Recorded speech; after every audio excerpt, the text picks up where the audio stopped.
Mize, pediatric speech-language pathologist, and welcome to my podcast, number 456, Receptive Language Milestones by 30 Months, brought to you by my website, teachmetotalk, where we're the largest provider of ASHA-approved CEUs for early intervention.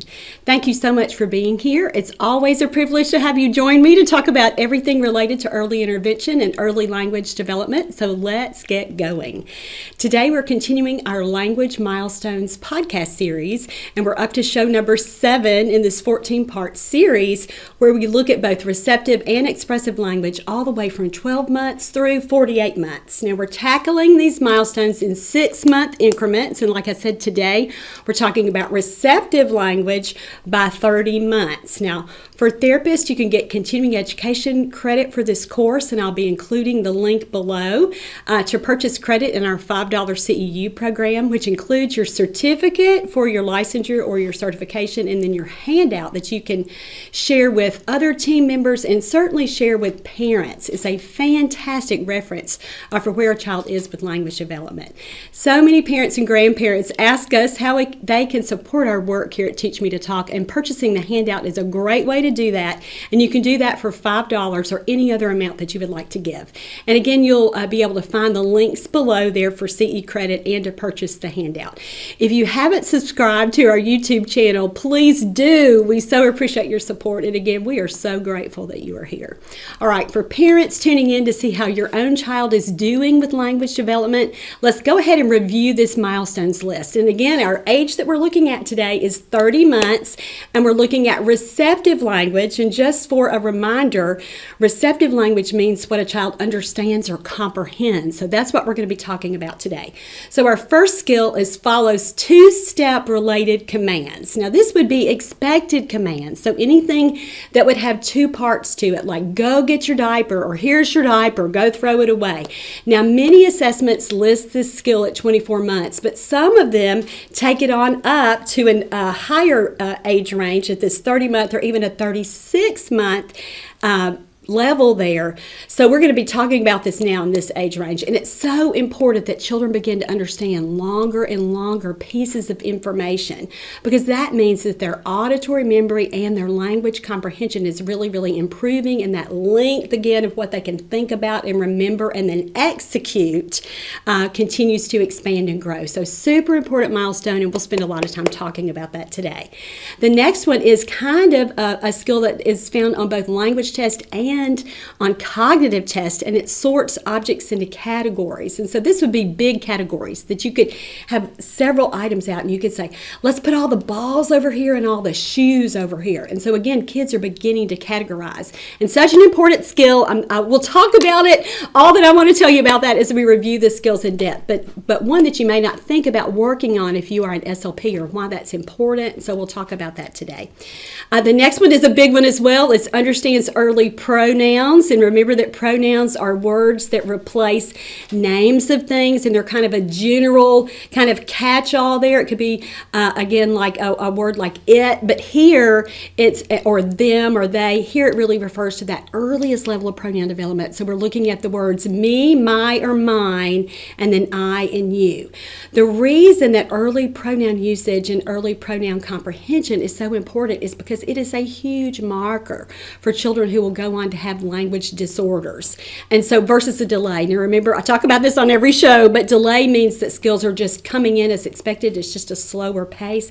But disorder means that there's atypical development. And when we see a child can't master pronouns here in between his second and third birthday, these early ones, we have the heads up that something else might be going on beyond a language delay. So super important one to help children learn how to understand well before they start using those words. The next skill points to 4 action words and pictures. And in the last receptive language development range, we talked about understanding more action words. Now we bump it up so that a child sees visually a representation of that verb or that action word, and he can identify that by pointing pictures. The next one's kind of a fun one. It's recognizes family member names. And so this is, if your name is Stacy, your 2-year-old, instead of thinking about you as just mom. Again, their language has expanded and they learn what other people call you now too. And so they're recognizing dad's first names and then siblings' first names as well. The next skill is understands the concept of one, and that is usually taught, like I teach it, that we're going to talk about when we contrast it with a term like all or more. But here at this range, this is when quantity first starts to emerge with a child. And you can see how this is the foundational skill for all things related to numbers and counting. And so super, super important skill that emerges here by 30 months. The next one is size concepts. And this would be, again, that a child is beginning to categorize and pick out similarities versus differences. And here, a child will start to understand really kind of the big picture when we're talking about size and sort things into things that are bigger versus little or small. The next one is response to simple questions. And again, this is not a factual question like, is the earth round or flat or something like that. It's related to what's going on in a child's immediate environment. So it's things answering yes and no questions, answering early what questions, what's that, or those kinds of things, or where questions. They also begin to respond to location questions here as well. The next skill is identifies 4 objects by function. So again, we're taking all the skills that we've talked about, at the 12-month level, the 18-month level, the 24-month level, and now we bumped up to the 30-month level. And now we're not just saying, where's the shoe or where's the hat. We're saying which one goes on your feet, which one do you wear on your head. If you have a cup and a spoon and say a book, we might say which one is for drinking. And a child by 2.5 should begin to know those things. So here again, children are not only expanding what they say in expressive language, but we actually have the piece that comes before that with the receptive language, so that they're understanding more and more, so that they can begin to say more and more.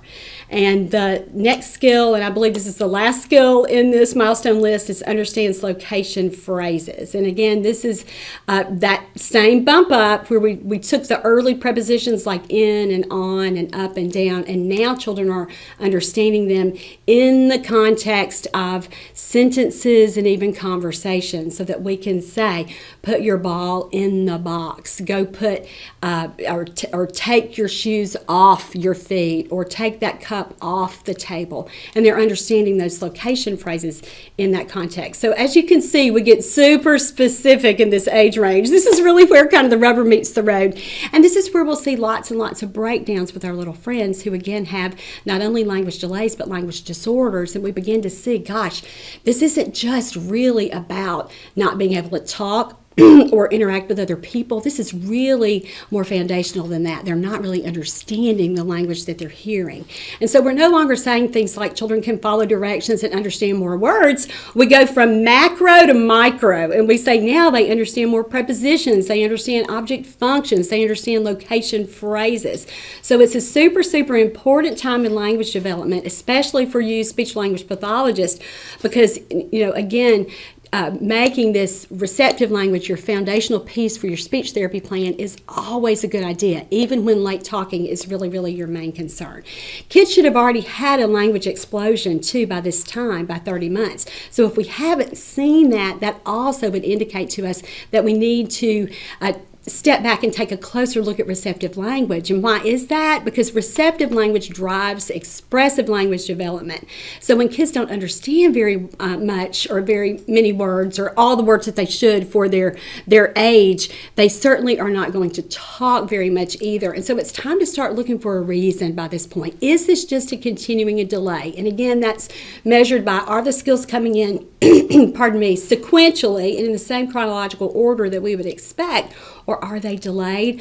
Versus, is there a physiological reason for this continuing delay? Does this child have unidentified hearing loss? Has he had so many ear infections that now this is chronic, and we have to start thinking about his, again, other reasons that might contribute to his ability to not link meaning with words? Is this really a disorder of language? Does he have, again, delays that we can quantify, not only in expressive language with what this child is saying, but also in receptive language with what he understands?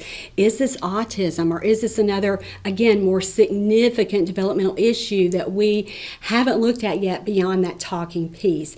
And so another important point to remember is that receptive language for children under 3 is really commensurate with cognition and with their ability to understand. So if we have a little guy who's struggling with receptive language, he has cognitive delays too. And sometimes we don't point that out to parents, or even as SLPs, we're not as cognizant of that fact as we need to be. And this isn't to be gloom and doom to parents or give a child a life sentence of not being able to understand or use language like we would expect, but it's just so that we can figure out a child's learning style and figure out what he needs help with, and then adjust our strategies and teaching methods so that we can help this child have the best outcome possible.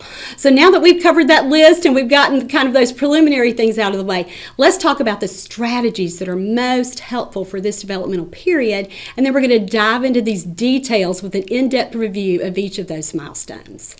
Now, I spent some time in the previous show, number 455, which is actually about expressive language, talking about the most helpful language facilitation techniques for expressive language. And so let's do that again here for receptive language, because now we bumped it up a little bit and our expectations are growing and growing and growing.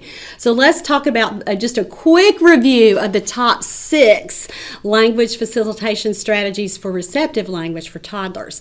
Number 1, and I hope that if you don't retain anything else from this show, you keep this piece of information always prevalent in your mind when you're working with a child who has a receptive language issue. When you're working on receptive language, and again, that's what a child understands, what he comprehends, don't push for the verbal response.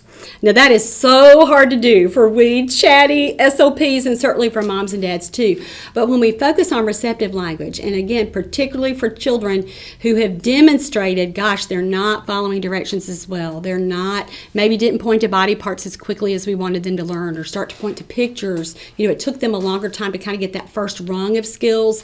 We know that they have difficulty processing language. And so when we overload their little systems by saying, not only do you have to understand what I'm talking about and execute and do something that I'm asking you to do, you also have to say it. And that just makes it too hard for our little guys.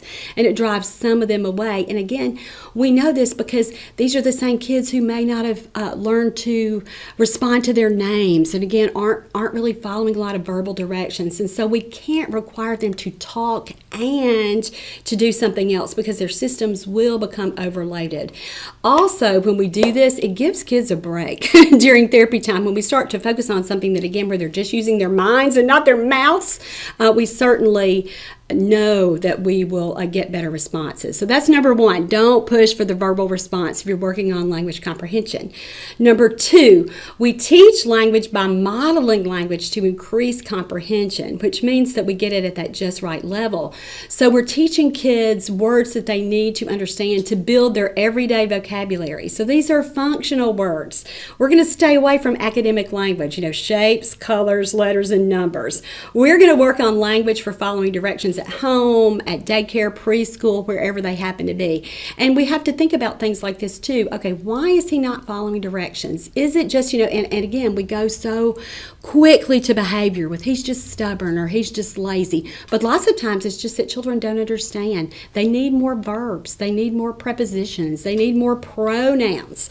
And so again, until they have that at the comprehension level, they're never going to be able to say it. And they're also not going to be able to follow those directions and really participate in their little daily routines. And again, whether they be at home or outside their homes.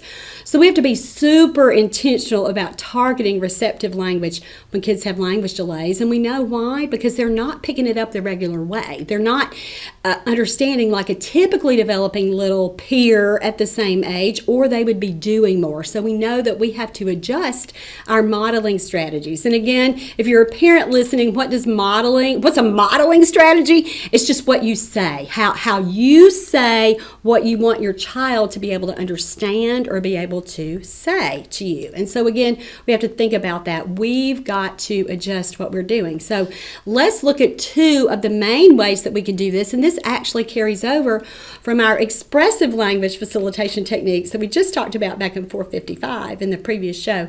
And it's so important with kids with receptive language issues. And that first strategy is simplify. And we know we have to make things simpler because, again, It's obvious they're not learning it the regular way, so we've got to adjust and do something differently. So instead of talking in long paragraphs, we've got to simplify and make things easier for these children to process. The number 2 strategy is repetition, and I talk about this in every show, but repetition really does breed what? Mastery. And so if we do it often enough, kids get better and better and better. And it's just like any other skill that you would learn. If you want to learn to sew better, what do? You sew more. If you want to be a better cook, what do? You actually get in the kitchen and cook more. And so the same thing with these receptive language concepts. We have to review them over and over and over so that children have multiple opportunities to really not only learn that material, but really master it. All right, our third strategy here for receptive language is that we cue for comprehension. And again, for cues, for those of you who are therapists, we think about verbal cues, visual cues, and tactile cues. And to make that easier for parents, a long time ago, maybe 15 years ago now, I came up with the phrase, tell him, show him, help him. And so tell him, those are our verbal cues. And so what does that mean for a child as far as receptive language? We're going to reword what we're saying to him. If he doesn't understand it, we'll use a different word. We'll say it again. That verbal cue, that repetition piece. Those are the things that we do for verbal cues. We're telling him, we're giving him more information. We're breaking it down. And so simplification, that certainly would be a verbal cue. The next kind of cue would be visual cues. So the showing piece, but this will be where we're pointing. We're actually, putting little things that we want him to understand right to his face. So again, that we're doing the show him piece. We're helping him see it not only, again, with our verbal piece, with our words, but with our visual cues as well. So our gestures. And the last piece of that, the tactile cues. And this is physical assistance. And then the tell him, show him, help him part. This is where we actually provide, again, that hand-on, one-on-one assistance there to help him follow through. So tell him, show him, help him. I've talked about that a lot in previous shows. Please go back and listen to, say, show 450 and show 452, where we talk about that in-depthly. Most of the time when parents are giving verbal cues and visual cues and tactile cues to their children, it's not that they're not trying with that. It's just maybe it's that they're over-talking. They're over-relying on that verbal piece versus not giving any visual support. And maybe they don't even require a response. They just think, oh, well, he doesn't understand. Let's move on. I'll just do it for him. And we certainly don't want to facilitate that with children. We want to help parents learn how to use the cues that really work. 2 other strategies that therapists recommend here, and these are 4 and 5 on your handout list. I mentioned the handout, but I didn't show that to you before. But these are important, and I want to talk about them just briefly. In self-talk and parallel talk. And what is self-talk? Self-talk is when you are narrating about yourself. So you are describing what you're doing. And so you might be saying, if a child is sitting in his high chair and watching you as you cook breakfast, you might say, I'm cooking the pancakes. And then you take a bite. Oh, I took a bite. Oh, mommy is eating. Mommy likes it. And so again, where you are really talking about what you are doing. Now, parallel talk is where you're talking about what the other person is doing, and that's usually the child. And so here you might say something like, if they're playing with blocks, oh, you're building a tower. Look at your blocks. Oh, look, you put one on. Oh, here goes another one. And so you are really, again, directing all your language to narrate what the child is doing. Or if you're watching someone else, let's say you're looking out the window and dad is cutting the grass. You're saying, look at daddy. Daddy's cutting that grass. Oh, daddy pushes the lawnmower. Go, daddy, go. And again, that parallel talk where you're describing that is so important for helping children link meaning with what they're seeing in their everyday world. So those were the best strategies. Now let's talk about activities for a little bit. Reading and playing together every day are always our number one recommendations that we make to parents beyond doing the language teaching that they naturally do in everyday routines. But talking about directly about reading and directly about that one-on-one on the floor playing together is something that we need to be super specific with parents when we're talking about this in therapy sessions. And sometimes when we sit on the floor to play with the child for extended periods of time, parents realize, I haven't done that very much. much. I'm kind of talking with him in passing, or I might play a little game with him while we change a diaper, but then we move on and do something else. So they certainly see the value of that continued one-on-one time. So super, super important. One thing we always want to be saying to parents to talk about early literacy development, and we know that children who have language delays and language disorders are at risk for academic struggling, or I don't want to say failure, but honestly that's what it is. And so we have to really get those pieces going pretty early. So we've got to be reading to children at least one time a day, and certainly more if children enjoy it.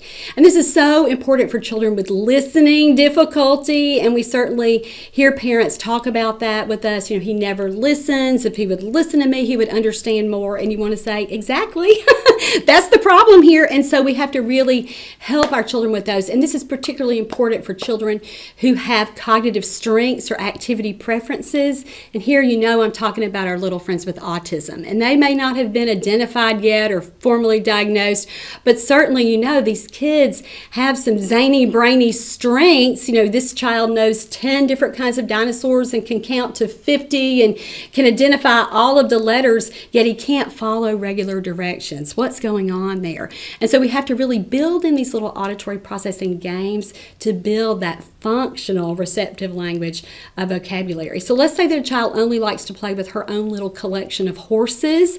We can use that for receptive language practice. If a kid is obsessed with letters, we can use that. And again, this is to get that listening piece, and that I'm gonna listen to you, and I'm gonna do what you say. I'm gonna interact with you and include you and stay engaged here. And it's a big, big piece, especially for our friends with autism. So we have to find a way to work it in, especially on days when a child has a lower frustration tolerance and a lower threshold for what will send them into a tantrum or a meltdown or just drive them away from you. And so we certainly want to use that. So those are our top language facilitation strategies, along with activities for comprehension and receptive language. So this was the how part. This is the part for you with, okay, while I'm working on all these specific goals, this is how I need to do it. Let's dive in and talk about the what part. So now we're going to really look at those goals and break them down, and I'm going to give you the best strategies to address them. The first one on our list is follows two-step related commands. Now remember what we said about that. Most kids who are typically developing by 24 months can already do this, but we're talking about this here at the 30-month level because there's so many pieces involved with this. So this is that a child can complete a two-part request, and at the beginning, when we're talking about related commands, this is usually a familiar action with the same object. So this would be an example like if your child has taken off his socks and thrown them on the floor, we might say, pick up your socks and give them to me. Or something related to a routine. Let's say that you read together every night. You might say, go get your blanket and sit in our chair. And again, that's a two-part command. He knows what that's for. It's to get ready to read. So he knows that you sit with his blanket every night. He knows where you sit. So that's a great two-step related command to kind of work on. It might even be easier than that, like get the ball and throw it. Take the car and push it. And again, you're giving an object name plus what comes next with that. So that's certainly where you start. Now, during this same developmental period, we're also going to move toward longer commands like get the big ball and throw it to daddy. And so when you look at that, there are more parts there. We're looking at say the big ball versus the little ball, and throw it to daddy versus mommy. And so the kid has to hold on to more parts there. And I mentioned in the intro when we were thinking about auditory memory, this is where they can not only hear it, but they remember it, and they remember it longer, and they're able to again execute that command while they're holding all those little pieces in their mind. So the best way to teach this skill is to ask children to get an object and then again do what would come next naturally. So with baby dolls, if you're sitting and playing with that and there's a hairbrush there and the baby doll is there, what would you say? Get the brush and brush the baby doll's hair. If there's a bowl there, or a spoon, let's get the spoon and give the baby a bite. And so again, this helps children learn to listen and then follow through with longer pieces of information. So what do you do if a child can't do that? If a child is getting lost between the first part and the second part of the command, or they seem to only complete the last part consistently, and that tells you, oh, he's just hanging on to that last little piece. He's already let go of the first part of that. This is, again, again, we have to build their working memories. So we have to help them learn how to do it by adjusting the way that we present that information. Now, how I do this is I help kids learn how to do this with lots of visual cues. So let's say that we are playing with a set of zoo animals, and I might say to a child, please give me the elephant and the lion. So you can see that I've set the expectation there just with that really simple kind of gesture. And what do kids do? They take the lion and put it in this hand, and the elephant or whatever I said, the first animal, and put it in this hand, and the second one here. If you're playing with a set of vehicles, you can do this the whole play routine. And it might not be that you're doing 7 or 8 of these kinds of things in a row. Some kids like it. They think it's real fun and kind of get into it like it's a game. But for some kids, you have to really break it up so that you're playing with a set of vehicles and he's playing with them, putting them down the racetrack. You might say, oh, give me the choo-choo and the motorcycle. And after he's done that, he goes right back to his play routine. And then, after 30 seconds or a minute, you say, oh, I want the truck and the boat or whatever you're using there to play. And so cleanup time is another perfect way to do this. I do this with puzzles all the time. After we've put together, say, a 9-piece puzzle, when we get ready to clean it up, this is a great time to work on helping a child learn how to hold those 2 pieces of information there and follow through with that command. So if it's a picture of a puzzle of farm animals, again, you're saying, give me the cow and the duck, and you keep that going throughout the whole cleanup process. And this could be with toys, any kind of activity that you're doing. It could be with bathtub toys when a parent is cleaning up after bath. So remember, the part there is to give the visual cues to help them understand that you are asking for 2 different items. Now, another way to do this is really to work on building up the complexity with the same kinds of commands. And so you do it in a sequence. So you start with something basic. And again, whatever the child is playing with right there in front of him, you tell him, get the blank and give it to me. And so that's just something that you can start to practice with any child who's not following 2-step related commands. And then you bump it up. You say, get the blank, and then it might not be give it to me if you're the therapist, but you're going to say, oh, give it to mommy. So get the ball and give it to mommy. Get the block and give it to Laura, or give it to me. And so again, that bumps it up a little bit more. They've got to listen to not only what the object is, but that second piece. Who am I going to give it to? And then you might do something like, to bump it up even more, it could be get the object and then do something with it that again is maybe something that as they get better and better at it, something that's unexpected. So instead of get the ball and give it to me, it could be get the ball and put it on the couch, or get the ball and put it back in the bag, or something that again that they have to really be listening for. And how do you assess how well they're doing with that? Kids might just break down when you start working through that whole sequence, and you'll start to see, oh gosh, this is what he doesn't understand. This is what we have to work harder on. And you have to really stick with it. And again, let me caution you, for children who won't do this, 7 or 8 times in a row, for that kind of practice, just intermingle it with your other play routine. So if you're playing with Play-Doh, you say to him, oh, get the scissors and give them to mommy, or get the roller and hand it to me. Those kinds of things. You put those same kinds of requests into your play activity. So like all of our other milestones here, kids have to practice in daily routines. And so you help parents blend these little commands into their everyday routines and talk about them specifically. I gave you the example with bath time, how you could use this, or any kind of cleanup time. So help parents brainstorm ideas that really, really fit into their schedule. When kids are following directions better in these super structured situations, then you move back to more traditional 2-step commands where they're not quite as expected or quite as structured as before. And so those certainly will help. And then you get to the point where we said we're going to add that unexpected piece. So it might be get the ball and put it in your pocket, or find the shoe and put it on your head. And that's when we really, really know that a child is certainly understanding. You see their reactions when they realize, this is silly. She's asking me to put the shoe on my head here. And they really get into it. It's you've got that teasing kind of going back and forth. And again, this might be a way to pull a child in who would not naturally want to engage with you in these kinds of activities. So super way to work on following 2-step commands. And we start with 2-step related commands, and then we expand it from there. Our next skill is sorts objects into categories. Now, this is another tricky one where some assessments list this at 18 months, but some assessments really care carry it on up to the 36-month level. So we have it right here at 2.5 at 30 months. Regardless of when it's achieved, it is such an important language skill as well as an important cognitive skill. And so let's talk about why this is, because you might be one of those speech language pathologists who thinks that's not about talking, that's not about understanding per se. Yes, it is, and let me tell you why. So kids need to be able to start to categorize, to start to really make associations and do things like matching. It's the first skill that we really have in finding differences and similarities beyond that initial kind of matching piece. So these are foundational skills for our academics. They learn how to, sort numbers versus letters, and they're going to be doing this kind of thing all throughout early elementary school, but it starts right here in the toddler period. Now, language-wise, this goal helps children learn to recognize names for categories. So now they're not just saying things like banana and cookie and cracker. Now we say things like food or things we eat or toys. And again, we're going to start simpler than that, by saying that we're going to group things like the balls versus the shoes.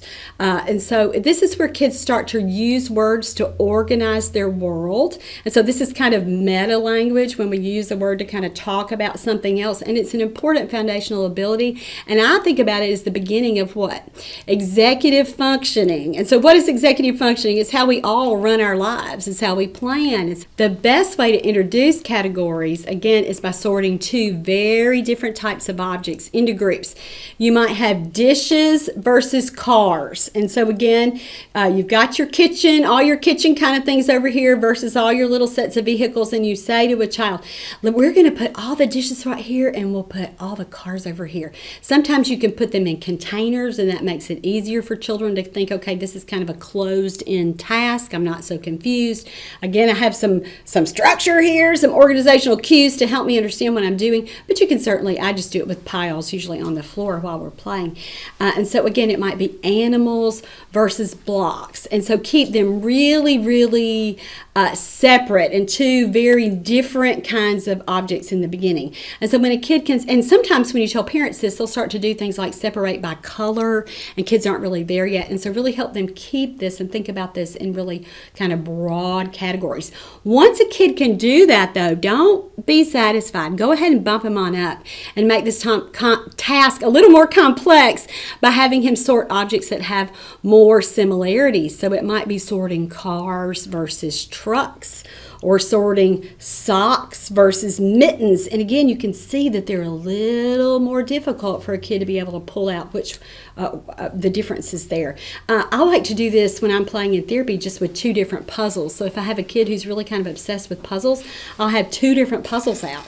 And so he's got to know, that all the animal pieces go over here, and I'll say if he's obsessed with the alphabet, all the ABCs go in this puzzle. And again, great way to kind of work on that. And it's a super important thing, like I was telling you before, to put it in as a break. So here's how you can use this in therapy. I focus on tasks like this, these little receptive language / cognitive tasks when a child obviously needs a break or needs to switch gears. I mean, I think that I've about pushed him too far when we're talking about talking, when he's got a lot of expressive things going on, and I think, oh, he needs a little bit of a break. So instead of giving him a real kind of break and letting him just run around and do whatever he wants to or check out, we do one of these little tasks. And again, it brings him back, it helps him focus, it gets them regulated because they're not talking, they're not doing what's so incredibly hard for them, but you're still working on it. And again, a super way to use that when a child is becoming really, really frustrated during therapy.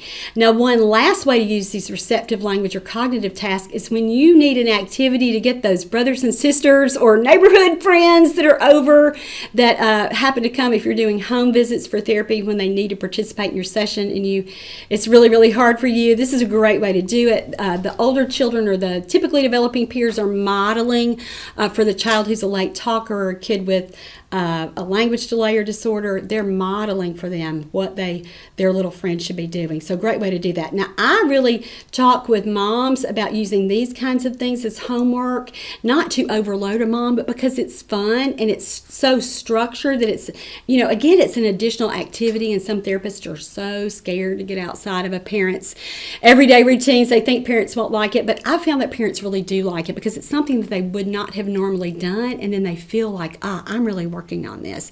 And it may not be working on, again, that expressive language piece per se, but we're driving that expressive language development with this receptive language practice. So I always keep a few of these little activities in mind for most of the kids that I see.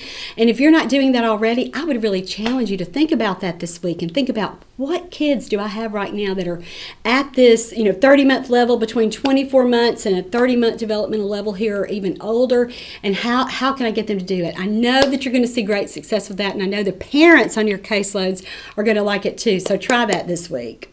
Now let's talk more about understanding pronouns. We talked about this back in show number 454 and 455 because, again, pronouns are something that children sometimes have difficulty learning, and certainly is a big marker for a language disorder and those who will continue to struggle with language processing. So it's very, very important that we address pronoun usage from this comprehension perspective, especially when we see that a child is struggling with that and is not really picking that up like we would want him to. And again, not just expressively, but receptively. So there are two things that you should always do when you are teaching toddlers and preschoolers to understand pronouns. And remember, what are pronouns? They're those words that substitute for names. And here are the pronouns that we are primarily talking about, or the me pronouns: me, my, and mine, and I and you. So those 5 ones. And the first one is what I'm doing right now. It's using gestures. So you point to yourself when you're referring to yourself. So you say, I am playing with the ball. I draw. I eat, I jump. And when you're or when you're saying me, this one is for me, this one is mine. So you're using those gestures as that visual cue, that referent for children to be able to see what we're talking about. Now, with the pronoun I, sometimes I point to my I, especially if I'm cueing a child expressively with what I want him to say, but even receptively. Now, some therapists hate that because certainly EYE for my eyeball here is different than the pronoun I, but it's a trick or a tip that helps lots of children understand it. And so if you don't have a philosophical difference with that, it's a great trick to use. Now, the second one beyond gestures is to use a person's name to supplement your pronoun. So, and I don't say it as unnaturally as something like, I, Laura, want to take a drink from my cup, but I'll just say, I'm drinking.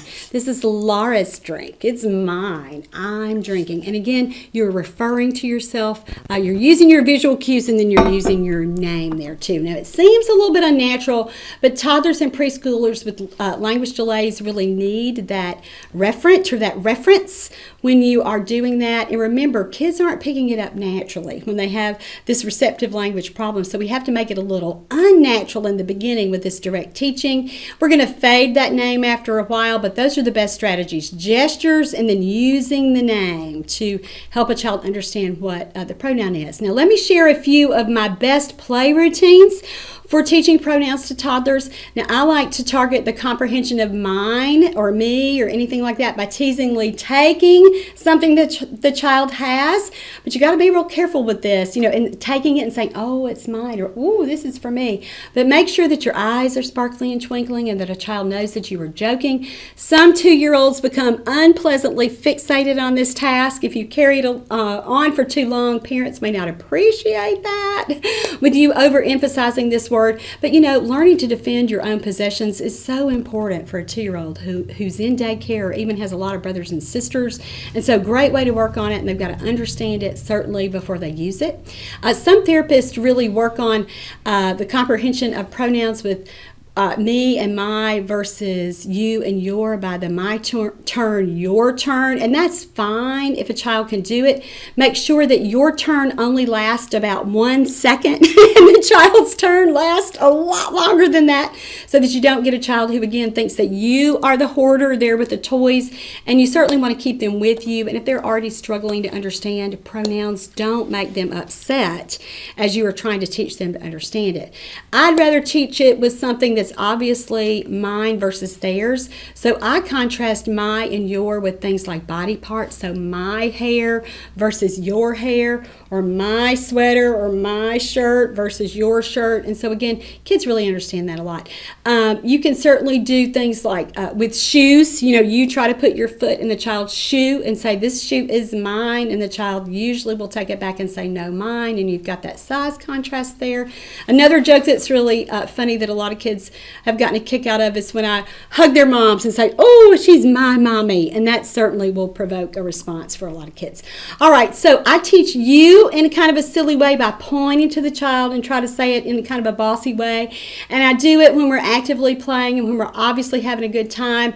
I like to do it, let's say that we're playing with potato heads and a piece is stuck in the potato head, or I'm pretending like it's stuck and I can't get it, and I'll go, oh, it's stuck, you do it, you.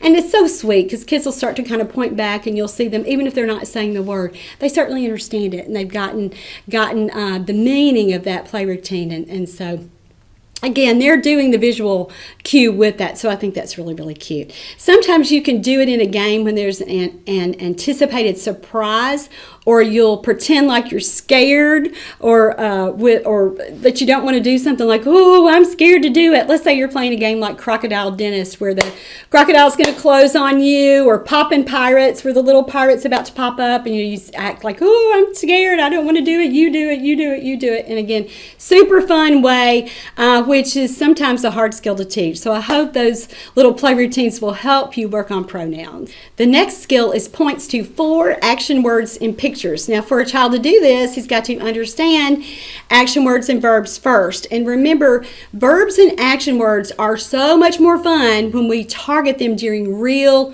movement activity. So if a child has difficulty with this, instead of starting with the picture piece or the app piece, start with real life, and so really make it more meaningful and demonstrate the actions that he needs to do commensurate with that word. So toddlers and preschoolers always learn best by doing, not by watching or seeing. They're always going to help them remember, and no other category of words, again, like I said, lends itself to doing rather than hearing or watching like verbs do. So please continue to rely on real activities to teach verbs. So this milestone is so easily included in play with sets of toys, and that's going to limit boredom for you and the child, and you've got lots of other opportunities there. And again, for a child who's really struggling with receptive language or listening, that attention to that auditory activity with you, you need to be practicing with things like this. So if you're playing with a farm, a child can make any animal eat, climb, run, sleep, jump, anything. He can make the tractor go and stop and push and pull and crash. The duck can fly and fall and sleep. And again, all these different things, and you compare a different object with a different verb and really, really tease out if a child's understanding what these words really, really mean. And so the possibilities for teaching new action words are only limited by your own creativity. It's so tempting to think about, okay, and this is what you need to do in the beginning. You do need to stick to the expected actions during play. But remember what we said when we were talking about following two-step commands. We really only know that they understand when we start to do some things that are unexpected. So it is perfectly fine for the pig to ride on the horse's back, or for the cow to drive the tractor when you're playing with farm animals like this, and you're giving those directions so that you really, really are having a child do lots of things during play routines that demonstrates that he understands. You've got to balance it, like we said, for kids who don't like that kind of directive during play. So you'll throw in a request, every couple of minutes versus one command after another. But you can't always follow a child's lead when you're working on things like this. You can for activity preferences, but when you're addressing receptive language, we really, really have to be sure that we are mixing it up so that a child understands.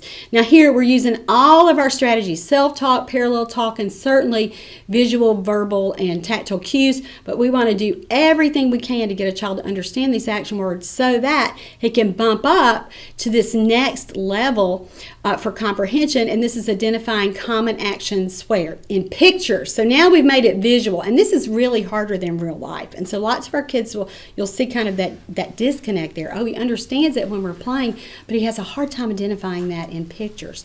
So a toddler with a significant receptive language delay may do all right too, not only within the real life thing, but let's talk about this in a different way with books or with pictures. He may do great when he's pointing to nouns. So find the cat, find the car, find the bus, show me the tree. But then when you say who's sleeping, which one is running, oh, show me which one is flying. They get lost there because we've moved the target from the noun to the verb, to the action.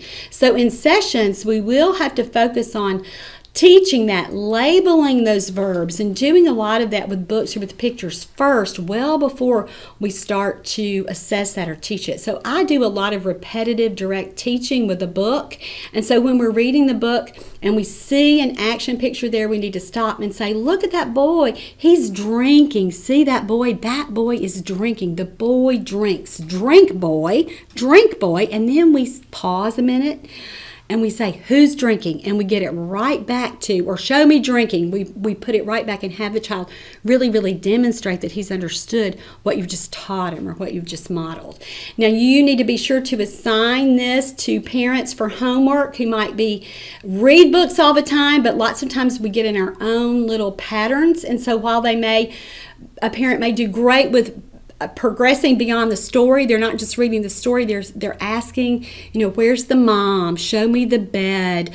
Again, lots and lots of nouns. We have to help them switch to the verbs. And so you might say something to a parent like, today, let's look at some books and let's read some books together, but we're going to change our focus and look at the verbs or the action words. And this is, and you explain why it's necessary. You say for this next level of vocabulary development, he understands 200 different kinds of nouns, but he has very few verbs. And so this is how we've got to bump it up so that he starts to be able to say these verbs. And this will also help him be able to follow better directions. And so you really make that super important to a parent by helping them understand why you're working on that. And so you might just say, and I've done this a lot with parents, and if you are a skilled home interventionist, an SLP or an early a DI, a teacher person who's doing this, you probably already do it, but say to a parent, let's take your books, let's take his favorite books that he already likes, and let's go through and see how well he does with this. And I want you to do it and show me how, show me the things that you normally do, and I'll make some suggestions, and we'll see if we can incorporate some different goals while we're doing this. And let's work on verbs today. And so again, you can take a look at page 3 in your handout. On all of the handouts for this whole series, I've included a great vocabulary list as page 3. So take a look at the action words or the verbs right here and see what you can do with that with pictures so that you get some ideas. So if a child has a hard time with this, when you're looking at the pictures, always revert to acting it out. So what are you doing? You're taking it from that visual piece or that symbolic piece to real life, concrete, so that again a child is back to doing and not just seeing or watching. So if you want to use flashcards or if you want to use those apps, this is a great way to do it. So pantomime the actions in the pictures. Toddlers think it's so funny, and it is a much better way to use pictures. Now, I want to warn you about something here. Do not let a child get stuck making mistake after mistake. And I've seen this happen over and over again, especially with a higher level goal like we're talking about now, here at this 30-month level with toddlers. We're teaching a new skill that's so specific like this, and we might say, we're looking at a book and we say, who's eating? And the child doesn't know or points to something else. And we just say, no, this person is eating. Here's eating. And then we move on. Who's washing? Show me who's washing. And they miss that one too. And we just let them struggle like that and continue to fail and fail and fail and fail. Do not do this. If a child isn't getting it back up, and know that you've got to teach for a long time before you start testing. So that's an important point. And if you're a therapist who's not doing that, I hope that you'll reassess your own skills, and that's certainly something that we need to teach parents to do too. This next skill is really cute, recognizes family member names. And so when a toddler is between 24 and 30 months, they start to recognize her parents' and siblings' first names. Now, it's not so obvious with a sibling unless they call their sibling something like Bubby or Sissy or another kind of nickname.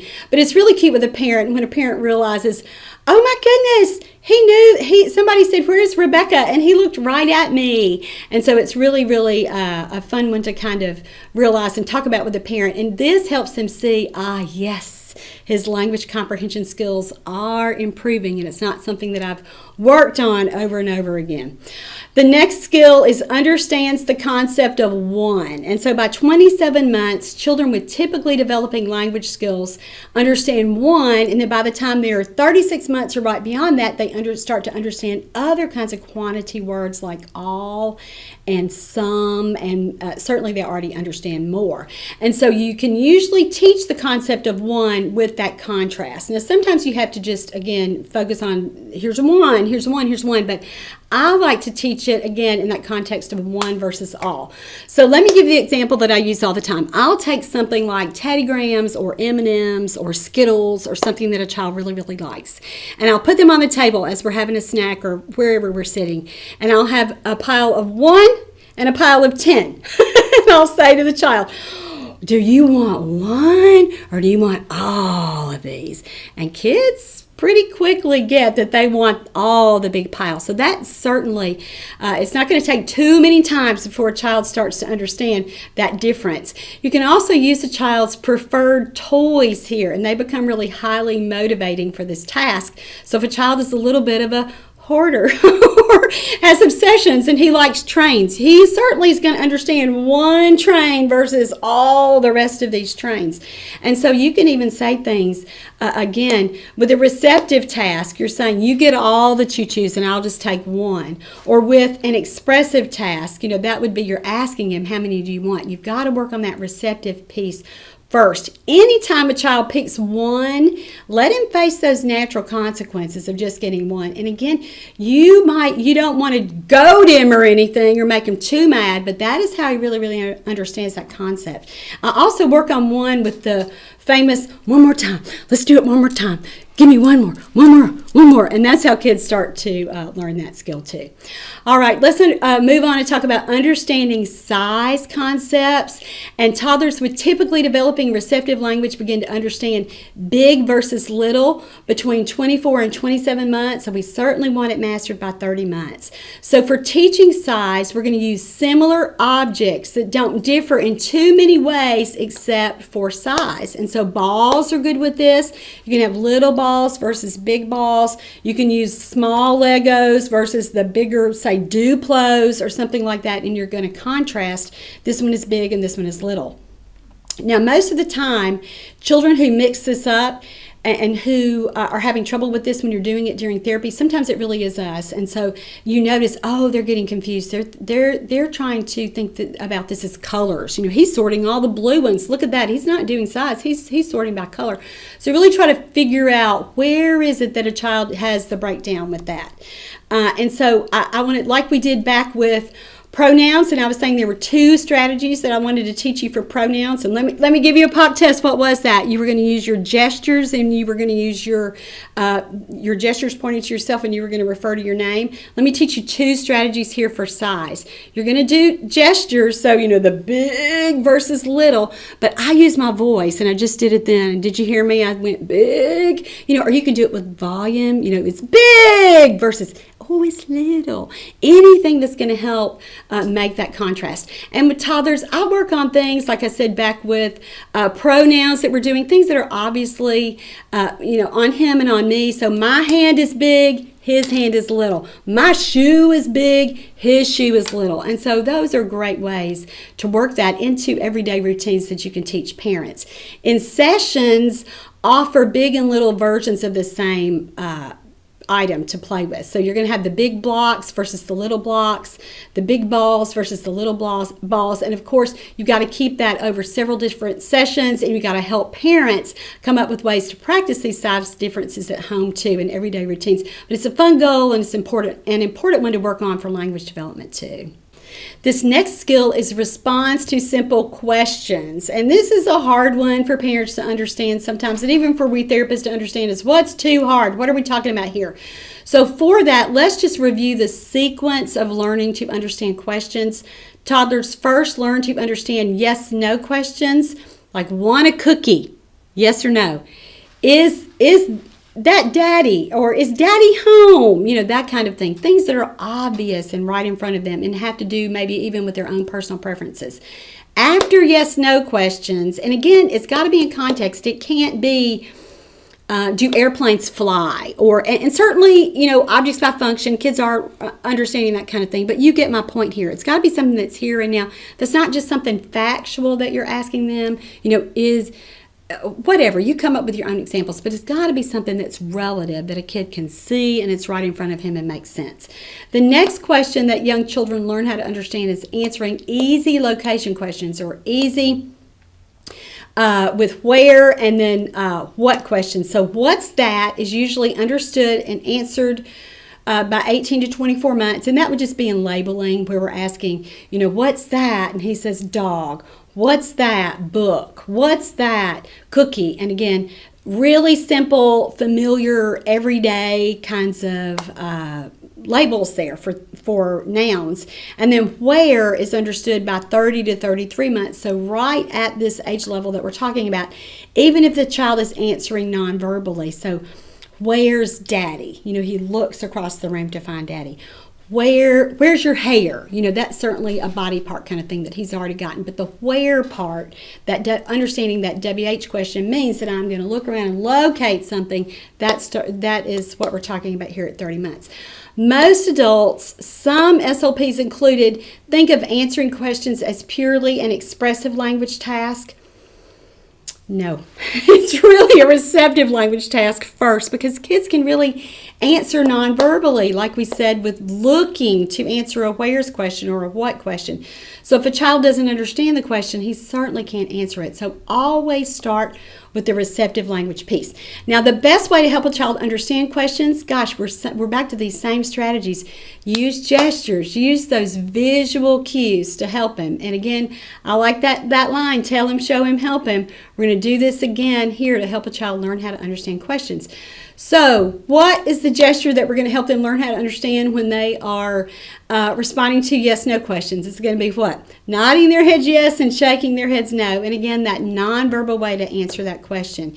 Typically, developing babies are shaking their heads no at about their first birthday. So certainly here about 30 months, we should see a child be able to do that. And we start to help them not only get that expressive piece, but make sure they understand it with the receptive piece first. Beware. When you're practicing this to help a child be able to respond to these yes/no questions, do not give them choices that you can't accept the answer. So if you don't want them to say no to a question, do you want to keep playing with me today? If they say no, you got to get up and leave, right? So be sure that you are pairing and making that appropriate. Parents don't always make this connection, so talk about this during sessions when that situation arises. Sometimes children in this toddler stage get stuck with a particular, they can only say no to questions, or they can only say yes to questions when you know that it means the opposite. So to help them understand it, honor what they said. So if they say yes, that they want something, have them take it or have them do it. Let them experience that natural consequence. And we're going to talk about that more in the next show too. All right, what questions? We understand that children have been using that for a while when we're saying, what's that? And again, that's the expressive language piece, but certainly understanding and responding to what questions comes first non-verbally. So we want to help children who aren't at that expressive level still be able to do that and respond appropriately with a gesture so that they are indicating that they understand. Instead of bombarding a child with, what's that? What's that? what's that? We really have to teach parents to start with the receptive tasks first, with the find the, show me the, and then we really move on to what's that. So if we have a child who's having difficulty with that, again, my point here is when they're having difficulty with that expressive response, we back up to the receptive piece and make sure they really understand it first. You can do this in play. It easily fits into reading books, asking lots of questions like that. But if a child can't do it with pictures, we know what? He's having a problem because it's symbolic, so we've got to always move it back to real life. So start there with those understanding the simple questions. And remember, here by 30 months, we're just looking at simple yes, no, related to context, and answering the first 2 WH questions with what questions and where's questions. That's it.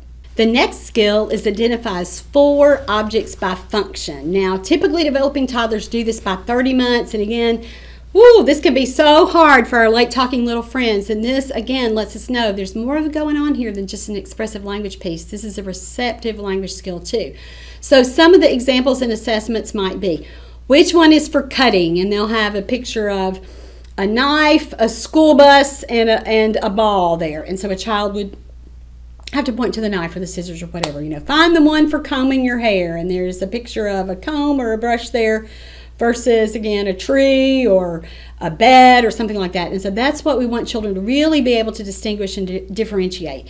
So this skill requires teaching, and again, well before we start to test them. So we have to be labeling this and talking about this with kids. So these are shoes. We wear shoes on our feet. We've got to be giving those kinds of explanations, again, long before we get to the point where, so if you have a child in therapy who can't do it, don't start with that and don't work on that very long. Know that you've got to do that preliminary work like we just talked about back with verbs. And we said to get it before a child can identify 4 action words in pictures, he had to what? He had to be able to demonstrate or carry out and recognize those action words in real life with everyday things first. Same thing preliminarily here with objects, meaning that if he's not identifying them and getting them when you're first talking about it, has marked difficulty with that, you've got to back it way up to where you're teaching that first. And so you're doing a lot of talking about it and saying, oh, do you need a drink? Oh,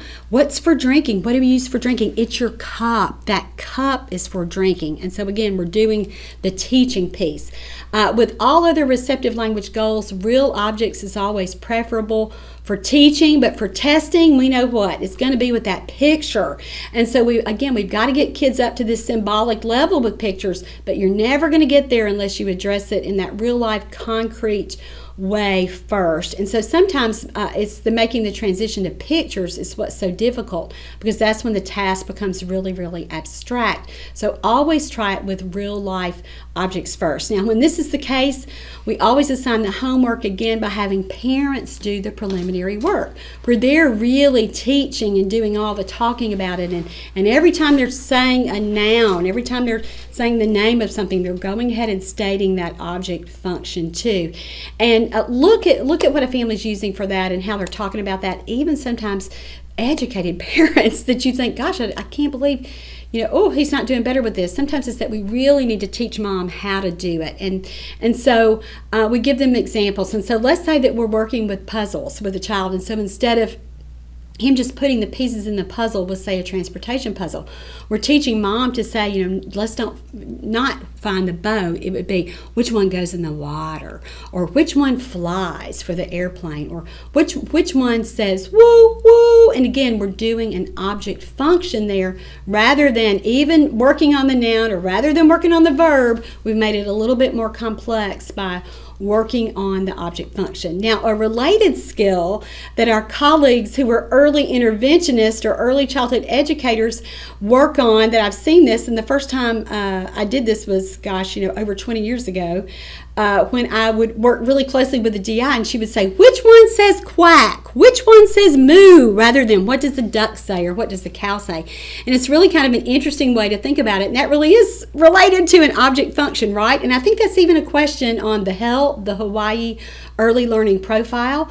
And so lots of kids can tell us even our late talking little friends, what does the cow say? What does the dog say? What does the pig say? Which is fantastic, but you reverse it and they have a lot of trouble with it. And so learning to generalize or use words in a different way is such an important part of language processing. And again, increasing that complexity even with cognitive development.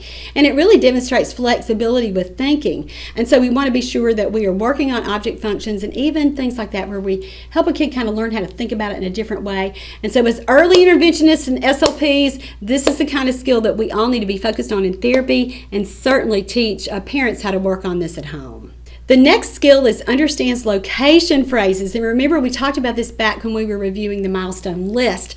Kids have already understood the early prepositions. And remember, we said that's up, down, in, out, off, on. And by 30 months, we add here and there. Those are almost like what? Almost like pronoun prepositions, right? Because they substitute for lots of different things. And then we also, by age 3, so we're coming up on this, we add the prepositions under, by, and around. And so as in the previous developmental period, we've got to teach these words in context with playing well before we get to the picture level. And again, this one didn't specifically say understands location phrases in pictures, but I just want to continue to drive that point home with you, that instead of making it symbolic with the picture that's too hard for a lot of kids, we've got to work on it in real life first. Now, many times with typically developing children, we talked about this in the previous shows, probably back in shows 451 and probably 450 and 452, the receptive language shows. At 12 months and at 18 months, we talked about early prepositions, but now remember what we're doing? We're making it a little harder, and we want them to understand it in the context of a phrase. And so we've got to do lots of cues, like we've talked about with our pronouns and with our verbs and our object functions. Now we're back to talking about those same cues, especially with location, to direct a child's attention to what we're talking about or what we're asking them to do. So when we're saying, put it in the box, look, it goes in the box. We're doing lots of visual cues. I like to work on this with, say, a kid's little preferred toy or favorite little character. So if they have an Elmo doll that they love, you have them put Elmo everywhere you can think of in a therapy session, or if you're a parent at home working on that. So hide Elmo under the pillow, hide Elmo on the table, hide Elmo beside mommy. And again, we're bumping up a little bit with using beside, by, and around, which are prepositions that, again, a kid is not going to master until he's mastered the first ones, those first 6 that I gave you: up, down, in, out, off, and on.